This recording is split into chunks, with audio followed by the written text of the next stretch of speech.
If you're going to do a deep dive into a band's catalog, minute by minute or song by song, whatever seems more reasonable to you, what band would that be? What band do you love as much as you love the movie Home Alone? It's hard for me not to go with the obvious answers like Blink or Green Day or Jimmy Eat World. Blink 182, you mean? Sorry. Yes. Sorry. I'm so sorry. Some of us aren't, true believers. Do you think Blink 182 is the 182nd iteration of a product that they were trying to take to market, a la WD-40? I would assume that you know the origin of that name. Yeah, but I wouldn't reveal it on a podcast. Like, it's not even a pay-per-view. Okay. Well, subscribers to Home Alone Minute Premium can learn the origins of... Now I have to set that up. Now I have a Patreon. If there's one thing I like doing, it's generating admin for you. If the one thing that I like to do is generate revenue for you. So it's like the gift of the Magi. I know as we record this, we're in the Christmas season, which makes it Home Alone season. But this episode in particular feels like a Treehouse of Horror episode. His treehouse is remarkably similar to Bart Simpson's. Wooden, cubic, one entrance, just some junk up there. Like, it's the same style, layout maybe. It's a house in a tree. Hey, that's true too. But there are variations to the tree house. Does Bart's have a pirate flag on it? Bart's does not have a pirate flag on it. And I gotta say that I think I've noticed it before, but like it kind of stuck out to me this time. I was like, oh yeah, there's that pirate flag. Do we think Kevin added the pirate flag, Buzz, or Jeff? I will go ahead and exclude Megan and Lenny from the possibilities. If memory serves, was Jeff not the one sword fighting like a pirate in the opening of the film? There you go. I like where you're at, Jerod. So all signs point to Jeff. And this is the most spiritual I'm going to get on this episode, but Jeff also has the most pirate vibes. Like if you were to stack rank the McAllister men in terms of pirate vibes. Yeah, on a 0 to 10 scale of pirateness. You see, I would maybe put Buzz a little higher because pirates are typically villainous characters, and Buzz is a villain. I don't see him lasting at sea. I think Jeff's made of sturdier stuff. Maybe the disease that Kevin is such an example of is scurvy. Did anybody order me some vitamin C? Okay, well. Before we get too deep into this pirate ship, would you care to do what I would call a breakdown, maybe, of this minute? Yeah, sure. Like a rap. Okay. I will not rap it. Not like a rhythmic or even melodic rap, but like, when a teacher from the 90s sitcom turns the chair around backwards and says, let's rap? Mm-hmm, like that. Mm-hmm. Okay. Well, my name is Sonny, and I'm here to say Larry's ziplining to the treehouse in a Kevin way. Yeah, so I think last minute left off, and Kevin was ziplining over to the treehouse, and we get the tail end of his ziplining. He crashes kind of through the treehouse and lands. Then we're back on the wet bandits who are looking for Kevin. Marv posits that maybe he committed suicide, and then Kevin lets him know where he is, and then he says he's going to call the police. So the wet bandits begin to go back downstairs, and then Harry, no, has a better idea. We're going to go the same way he went. We're going to go across the zip line. Marv is unsure. Harry says, come on, enough times to convince Marv to come on. And that's kind of where our minute ends, with Marv just kind of steeling himself to get out there on that zip line. I'm just going to do a quick time check here because I feel like we have a little bit of him looking down before the minute ends. Yes, he does. Okay. We get that nice point of view shot of Marv and the snowy ground far below him. I appreciate that point of clarification. And I don't in any way want it to take away from another 5-star rap. Jerod, thank you. By the way, having recently edited the episode of the previous minute 87, I gotta say, it's much easier to talk about Home Alone when I can breathe. You seem to be feeling a little better too. We are both in better places, having left our wives. These were individually and collectively difficult decisions for us to make, but it was for our physical health, and I think we're all the better for it. You, me, and Larry are all thriving in our new one-bedroom studio apartment. I think 2026 is going to be the year of the thriving throuple. Hashtag. Do the Patreon supporters get a mega cut of all of your mouth noises from last episode? Yeah, so I cut them out. Every time you sniffled, I hacked and wheezed. Like I cut them and then I paste them into a different project of mouth noises. And for just $16 a month, you too can have access to all of our wet exhalations. I'm still wheezing a bit. I'm still very much in the Stevie from Malcolm in the Middle camp. In fact, in that I have an inhaler. And even though I technically don't have pneumonia anymore, my doctor says I have what is called a lingering cough, which is a great example of confidently labeling something with a diagnosis because you don't really know why something is. Yeah. Lingering cough just means you're still sick. Oh, is there any pneumonia left on the x-ray? No. Well, then why am I coughing? Oh, that's a leave behind cough. That's a lingering cough. Yes, I know what's causing it. The lingering. No. We capitalized L and C and we'll bill you accordingly. Is there a prescription for lingering cough? There will be in about 10 years because we'll be so bored of curing all the major things that we'll need some new subscription.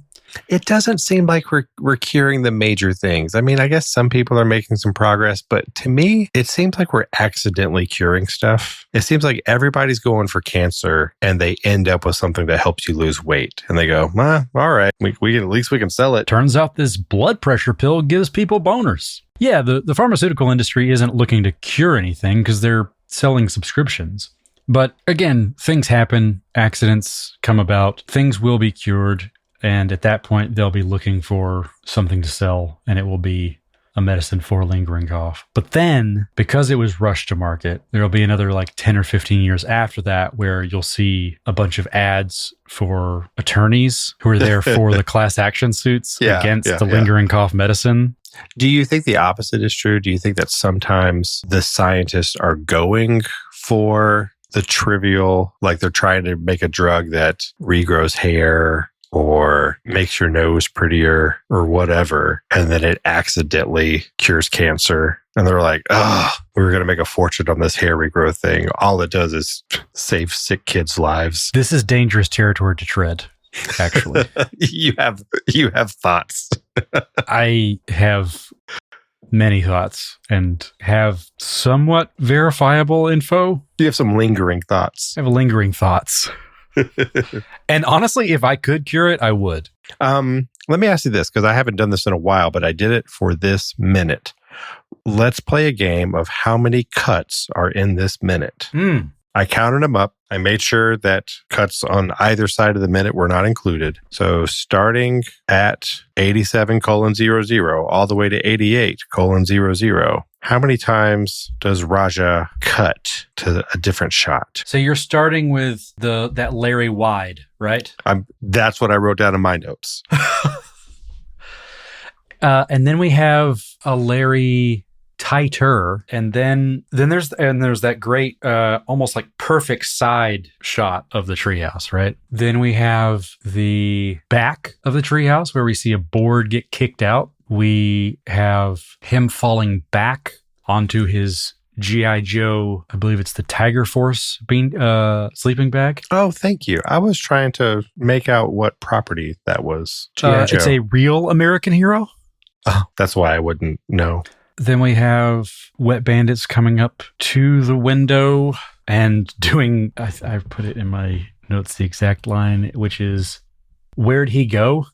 Which I feel like is one of the most forced things that Joe Pesci had to do for like that whole week. Because they were like, yeah, we know that you could put it together and like whatever, but can you pretend like you have no idea where he went? Inspecting the rope and looking where it leads to and then asking, where'd he go? This is my 4-year-old daughter's level of hide and seek mentality. Then we get back to Kevin's view, the view of Kevin where he references basketball, where he's talking about losing a game of horse, where he goes, "It's a horse's S."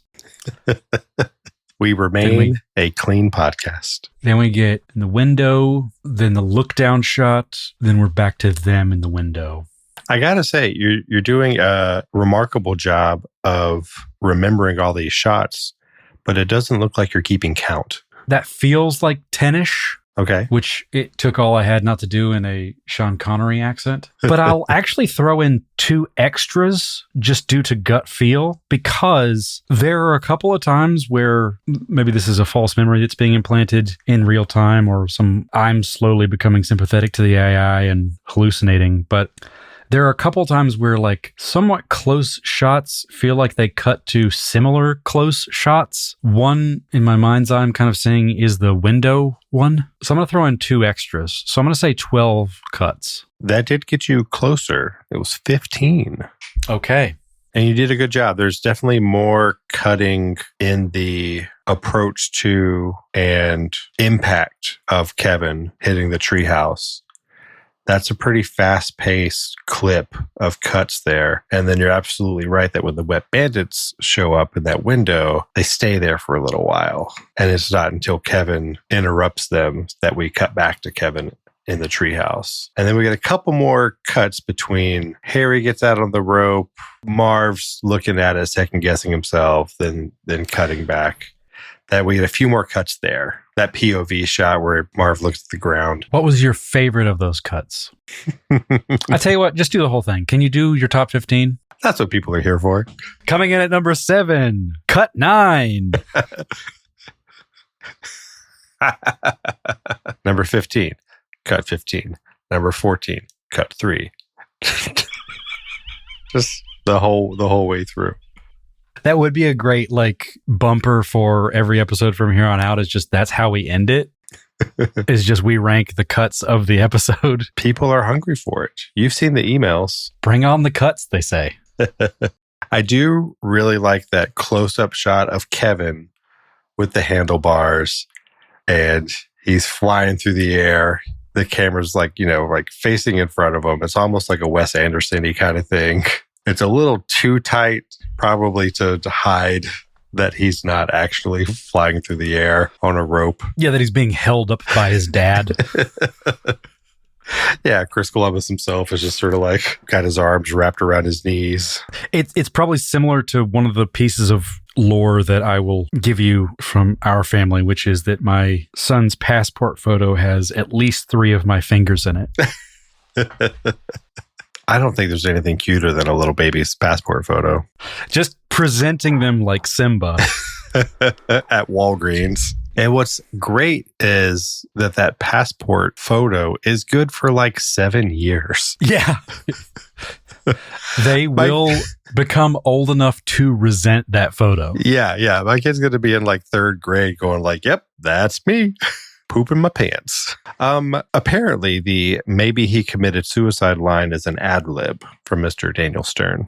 I believe that. I do because too. It is funny. It is just on the edge. But to me, neither Hughes nor Columbus would have felt good about something that they questioned. This script is full of lines that are A-OK, PG. You don't have to question it. If you watch the deleted scenes of Home Alone, there's a lot of Pesci and Stern riffing back and forth. And just from the volume of that in the deleted scenes that I've seen, it seems evident that they were granted some liberty to kind of like keep rolling, see what else you got, play around, try a joke or two. And it doesn't seem like any of those scenes of the two of them in the movie have that kind of chemistry that those deleted scenes have, except for this one. This scene of them kind of going back and forth seems the most riffy, seems the most ad-libby of all of their conversations. I do wonder about shooting order. Is this because they've now had some time to do some shooting together of that kind of riffy stuff?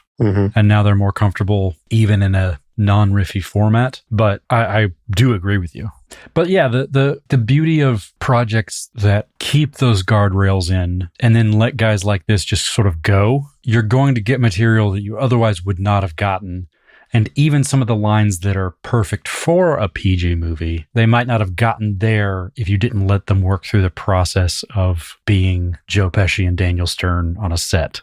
Which is also why I give Home Alone a pass as an adult film, because it's not a kid's film. And that's where I think a lot of quote unquote family movies go wrong, is they leave that part out. Even if you know you're going to cut it, you know you're going to make some decisions later, like let it be adult for a moment and then decide what is appropriate or not. Interesting. Especially if we consider that this pretty dark, I don't know if we can call it an adult joke, but I agree that it's more for the grown-ups in terms of its delivery and content than some of the other stuff. But it's coming right at the tail end of a very kid-centric wish fulfillment kind of moment of launching yourself out of the third story of your house into your cool treehouse. That's a very gonna make all the kids scream with delight and put themselves in that moment. And then to move the needle back the other way and have this pretty funny line from Marv. It's a good rhythm. It does make me feel old and like I'm saying that's what's wrong with this generation or whatever. But that is what's missing, is the yin and the yang. It's about both. You think that movies these days kind of miss the mark on that in some ways? I think ones that are trying to be family films do. I don't think this, and some folks would even go further than I would and say that late 90s into the 2000s, they kind of missed it because there hasn't been another John Hughes.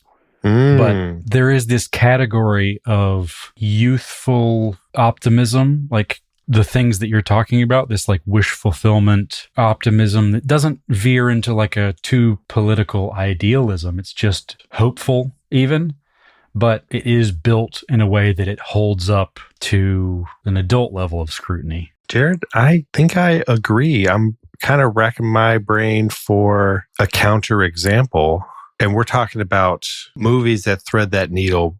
It's got enough for the kids, it's got enough for mom and dad, and it's a fun adventure for the whole family. I'm showing my own age that I can think of plenty of examples from our youth that do a pretty good job of that. And I might argue that some movies that are not remembered as favorably as Home Alone were maybe veering too far over into that kids side and not giving enough to the parents. I like this, because what other movies do you think are good representations of this family genre? Maybe they're not necessarily as perfect as Home Alone, but in terms of their tone, they're similarly aimed right down the middle of having something for everyone. There's a movie from the early 90s about a kid who gets stuck in New York. The name escapes me. Yeah, Baby's Day Out. Curly Sue. That's it. Well, to hop off John Hughes, because I think you're right, maybe the master at that. I think the Santa Claus kind of does that pretty well. Yes. It's not nearly as good of a movie as Home Alone, but I think tonally it is what you're talking about, where kids are loving it and adults have plenty to laugh at and appreciate too. I think Liar Liar is maybe an example of that. Jumanji, maybe? Liar Liar is an interesting one, because I think it might have actually been a bit of a delta in the river where it starts going into that era of it's fun for the whole family if your youngest child is a teen. Because I think there was something that happened, and I'm not that great with years, but let's say the early 2000s, where that started happening, where it's okay, the average age is college, the Judd Apatow, his whole body of work is basically fun for the whole family if your youngest is a teen. Yeah, like an Anchorman. Right, mom and dad are going to think that's funny. Teen boy is going to quote that for the rest of his life. But an 8-year-old, they don't get much out of it. No, it may be inappropriate for them to watch. And that's why I do think it's interesting that you bring up Liar Liar, because I'll admit it's been a very long time since I've seen it. But the way I had compartmentalized it in my brain was, well, that's not a film that an 8-year-old would watch. But maybe it is. Mrs. Doubtfire, great example. Yes. We have a similar thing in Anakin Skywalker and Jingle All the Way. Mm-hmm. And I would argue that that movie kind of misses the mark of being great for everyone. It's fine for kids, but it's not spending enough time with the kids. And Arnold's also got Kindergarten Cop, which is also a very tonally confused movie. The scenes that we remember are the fun kids stuff, but that movie's bookended like by some very like dark, traumatic. Yeah, like weird, like now it's just this police movie. It's just a cop chasing a bad guy kind of stuff. So that one kind of misses. It doesn't thread that needle very well. And I'm really struggling to think of a movie from the past like 10 years that does a really good job of that. That isn't like Pixar. Well, and even then, I would press you a bit because you're probably thinking of a Pixar movie that's closer to 20 years old. Well, certainly, like the Toy Story movies and stuff are great. But like Inside Out 2 is a good movie. But if we're going live action, I'm struggling. And that's why the longest email address we'll promote on this podcast is funforthewholefamily@verygmail.com. Send us your list. Please. What films thread the needle? We will be starting are you tracked or letterboxed or both? Letterboxed. So we will be making a letterboxed list called Threading the Needle. And so far it has, what do we have? 4, 5 films on it right now? We have Home Alone. We have Home Alone 2, Lost in New York. We've got, it sounded like you didn't quite agree with me on Liar Liar. We have Mrs. Doubtfire. I think we're settled on Mrs. Doubtfire. We are aligned. I think we're settled on the Santa Claus. Yep. I don't even think the Santa Claus is that great of a movie, but it's see, that's not the requirement. Yeah. We're not looking for good movies. We're looking for movies that just happen to tonally hit that target of good for kids and their parents equally. Live action. See, I now want to go and rewatch a bunch of things that I might have liked younger, but now would be like, do they? Yeah, see, like Little Rascals? I think Little Rascals is more for the kids than the adults, although adults can appreciate it. But I get what you're saying. I think is The Sandlot. Did my dad like watching The Sandlot? Here's another layer though. Rewatching some of that stuff with your kids will trigger some nostalgia. So I think you need to watch some of it by yourself. Because my most recent rewatch of The Sandlot was enjoyable. But I don't know if it was because I liked the movie. Yeah, I don't think my dad walked out of it going, yeah, there was something for me. Small Soldiers. Maybe a great example of exactly what we're talking about in a bad movie. Yeah, had some early bad acting from what's her name? I don't know. I don't remember who's in Small Soldiers. Isn't it the chick from Spider-Man? Kirsten Dunst? Yeah. She's in Jumanji. Is she also in Small Soldiers? I can't picture the face of anyone in that movie. No, you just remember the toys. Right. But it was one that had all these like interesting, like, here's what the villains look like. The villains aren't the villains. Here's the thing. And it like had a little bit of this, like, it was somehow like apolitical, but still like politically charged against like what we think of as war and like why everything's like war and fun. Like, I think it did, again, a pretty good job of like giving something for everybody. I don't think it landed. No, not at all. And that's not what we're talking about. Gremlins. I think the movie Gremlins, if we're going to keep Joe Dante in the conversation, is maybe a little too adult. Yep. Just a little bit. RoboCop, a little too adult. Has something really cool there for the kids, but it's for grown-ups. For the kids. I'm struggling because I want to do a shout out, but it feels like a hard left turn. I think we're ready for a left turn. We've been talking about movies that aren't Home Alone for quite a while. I want to give a shout out to Troy and Leon in the Evening, which is Troy Brown and Leon Delaney, the other stunt folks that aren't Larry in this minute. Okay. We're starting to get some. They are emerging in these stunties. Final shots. Yeah. Is there a like in the biz way of calling? Oh, stunties is what they call themselves for sure. Yeah, you nailed it. And I think they, unlike Larry, are actually still making movies. I did a little bit of a deep dive into their IMDb's. I wonder if they're making any family-friendly fare. That'd be a good list to start with, eh? Mm-hmm. Is that a McDonald's cup? Yes. Which variant? This is the Shrek/Minions. I'm going to put the word collectors in quotation marks that they came out with. What was this, like a year or two ago? Mm-hmm. And you could buy them. And they really preyed on our nostalgia, if you recall. You remember this? McDonald's was like, oh, trip down memory lane. We're going to celebrate all of our like classic Happy Meal toys with these collectible cups. And people like you and I who grew up on Flintstone mugs, Batman Forever mugs, Garfield mugs, all of these great glassware from McDonald's. Really underline that glass. And these things come around and we pay like $5 for them or whatever, and they're plastic. And did I learn my lesson after the first plastic one I bought? Bought them all. I did not buy them all. I wasn't like your brother. And let's really drive the point home. It wasn't just that it was glass. To your point, those Batman Forever ones, the art of it, where like the Riddler's cane question mark like became the handle, like the crafting of that. Gorgeous. You wanted to plan a fancy dinner and have like your 3 best friends over.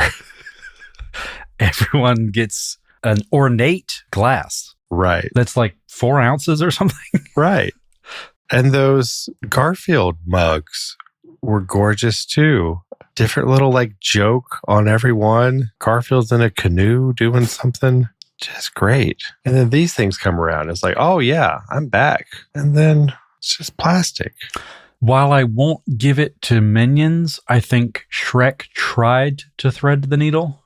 But that's animated. I'm interested in the live action side of things. I guess the CGI was so good that I thought it was live action.